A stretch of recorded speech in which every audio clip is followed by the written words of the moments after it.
Hello everyone, welcome to our channel 2M's.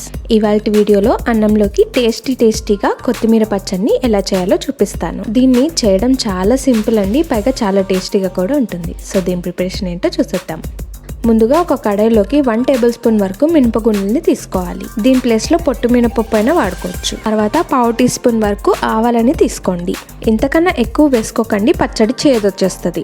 ఇప్పుడు వీటిని సన్నని మంట మీద గోల్డెన్ బ్రౌన్ కలర్ వచ్చేదాకా బాగా వేయించుకొని గిన్నెలోకి తీసి చల్లారి పెట్టుకోండి. అదే కడాయిలో ఇంకో 1/2 టీ స్పూన్ వరకు నువ్వులని వేసుకోండి. ఆవాల్లాగే ఇవి కూడా 1/2 టీ స్పూన్ లేదంటే 1/2 టీ స్పూన్ కన్నా తక్కువ వేసుకోండి. అంతకన్నా ఎక్కువ వేసుకుంటే చట్నీ చేదొచ్చి టేస్ట్ పాడైపోతుంది. వీటిని సన్నని మంట మీద 2 నిమిషాలు వేయించుకొని పక్కన పెట్టుకోండి. ఇప్పుడు 2 మీడియం సైజ్ టమాటాలు, కారానికి తగ్గట్టుగా 4-5 పచ్చిమిరపకాయలని తీసుకొని ముక్కలు చేసి కడాయిలోకి యాడ్ చేయండి. ఇలా ముక్కల్ని యాడ్ చేసేసుకున్నాక ఒక అరకప్పు వరకు వాటర్ని పోసుకొని ఇవి ఉడకడానికి కాస్త సాల్ట్ వేసుకొని ఒకసారి కలిపి మూత పెట్టి మెత్తగా అయ్యేంత వరకు బాగా ఉడికించుకోండి. నీళ్ళన్నీ ఎగిరిపోయి టమాటాలు అనేవి మెత్తగా అయిన తర్వాత 1 టేబుల్ స్పూన్ వరకు ఆయిల్ని యాడ్ చేసుకొని ఫ్రై చేయాలి. అలాగే దీంట్లోకి ఒక చిటికెడు పసుపుని వేయండి. ఇలా ఆయిల్లో ఫ్రై చేయడం వల్ల కూరగాయల్లోని పసరవాసన పోయి మనకి పచ్చడి అనేది కమ్మగా చాలా రుచిగా ఉంటుంది. ఇవి చల్లారాక మిక్సీ జార్లోకి ట్రాన్స్ఫర్ చేసుకొని ఇందాక వేయించి పెట్టుకున్న మినపప్పుల్ని కూడా యాడ్ చేసుకోండి.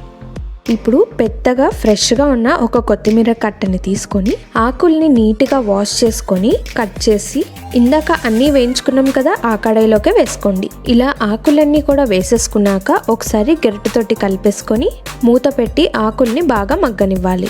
ఇలా మెత్తగా మగ్గిన ఆకుల్ని ఒకసారి కలిపి దాంట్లోకి 1 టీ స్పూన్ వరకు ఆయిల్ని వేసుకోవాలి. ఇందాక కూడా టమాటాలని నీళ్ళల్లో మగ్గించి అవి మగ్గాక నూనెలో వేయించాను కదండి. ఇలా డబల్ టైమ్స్ చేస్తే మనకు ఎక్కడ కూడా పసరవాసన రాకుండా చట్నీ చాలా టేస్టీగా ఉంటుంది. మీరు ఒకసారి ట్రై చేయండి. ఇలా లైట్గా చల్లారిన కొత్తిమీరని మిక్సీ జార్లోకి ట్రాన్స్ఫర్ చేసుకొని దాంట్లోకి 3-4 వెల్లుల్లి రెబ్బలు, 1/2 టీ స్పూన్ జీలకర్ర, రుచికి సరిపడా సాల్ట్ వేసి వీటిని మెత్తగా రుబ్బుకోవాలి. ఒకవేళ మీకు కచ్చాపచ్చగా చట్నీ కావాలనుకుంటే 2-3 సార్లు మిక్సీని ఆన్ అండ్ ఆఫ్ చేసుకుంటూ గ్రైండ్ చేసుకుంటే సరిపోతుంది. ఇలా గ్రైండ్ చేసుకున్న చట్నీని ఒక గిన్నెలోకి ట్రాన్స్ఫర్ చేసుకోండి. ఇప్పుడు పచ్చట్లోకి తాలింపు వేసుకుందాం. ఒక తడకలోకి 1 టేబుల్ స్పూన్ ఆయిల్ని వేడి చేసుకొని ఆయిల్ వేడెక్కాక 1 టేబుల్ స్పూన్ శనగపప్పును వేసి బాగా వేయించుకోండి. అలాగే కొంచెం ఎండుమిర్చి, జీలకర్ర, ఆవాలు, మినపప్పును కూడా వేసి అవి కాస్త వేగి కొంచెం కరివేపాకును వేసి చిటపటమనిపించి చేసుకున్న పచ్చట్లోకి తాలింపు వేయాలి. మీకు ఇష్టమైతే ఇంగువ పొడిని కూడా వేసుకోవచ్చు. అయితే ఈ కొత్తిమీర పచ్చట్లోకి పులుపు కోసం సగం బద్ద నిమ్మకాయని పిండాలి. ఈ నిమ్మకాయ ప్లేస్లో చింతపండుని వాడకూడదండి, దానివల్ల చట్నీ టేస్ట్ అనేది పూర్తిగా మారిపోతుంది. సో ఇలా నిమ్మకాయ రసం పిండాక కలుపుకొని సర్వ్ చేసుకోవడమే.